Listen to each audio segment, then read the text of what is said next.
and welcome to another edition of Southern Sports.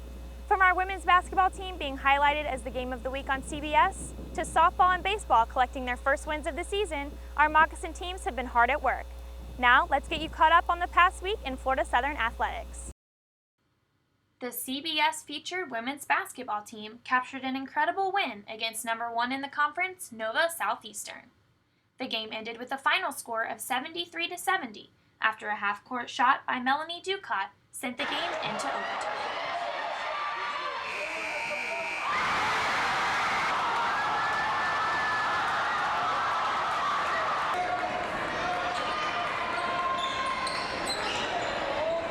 The 8th-ranked men's basketball team captured an 81-70 victory over Nova Southeastern. This win kept them in sole possession of first place in the Sunshine State Conference and extended their home win streak to 11 games. The Florida Southern's men's lacrosse team played against the University of Tampa Friday. This was not only their home opener, but a rivalry game. Ever since Coach Whipple left, it really drove us. It became a rivalry right away, even before the program started. The rivalry between FSC and Tampa may be young, but there is no underestimating this game. Not to mention, Tampa head coach Roy Whipple used to be the head of the FSC men's lacrosse team. It's an important game not only for our conference, it's also an important game for the school too. You know, with Tampa and Florida Southern athletic departments always being rivalry in all sports. Both the captains and the coach push their players to remain committed and excited for all games. But this isn't just about the game. FTH is a family toughness heart, and we break our practices and start our practices with saying that together every day. Marty Ward took the title as head coach 2 weeks before the men's first game in 2011. He says that the team has only developed a closer bond since then. I think both programs want to be champions, and I think that's what it comes down to, is that when two schools, two programs have that same mental edge towards one another, then it's going to be a rivalry no matter what. Tonight's loss against Tampa is just a bump in the road for the rest of the season. The Florida Southern's men's lacrosse team plans to keep its team motivated for their next home game on February 22nd against Lindenwood.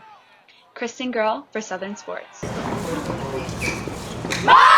The Lady Mocs lost a 5-4 nail-biter against Rollins on February 8th, but have many positives to take from the match.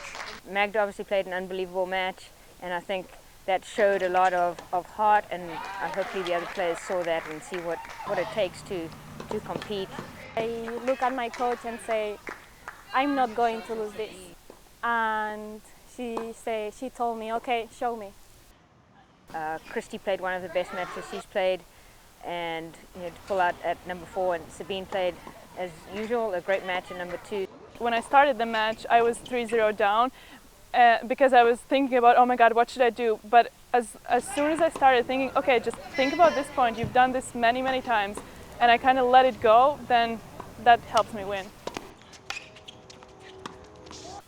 The Lady Mocs look to rebound for their next home match on February 14th against St. Leo. For Southern Sports, I'm Tony D'Angelo. Our baseball team traveled to Texas, where they suffered a 3-game loss to Incarnati Word, then returned home this past Tuesday to capture their first win with a final score of 13-5. Also capturing their first win of the season was our softball team as they traveled to Clearwater for the Eckerd Tournament. Finally, our men's golf team came in second of 15 teams as they played in the Matlock Classic this past Monday and Tuesday at Lone Palm in Lakeland. Be sure to go out and support all your Moccasin athletic teams or visit fscmocs.com for stats and scores. For Southern Sports, I'm Victoria Guerin.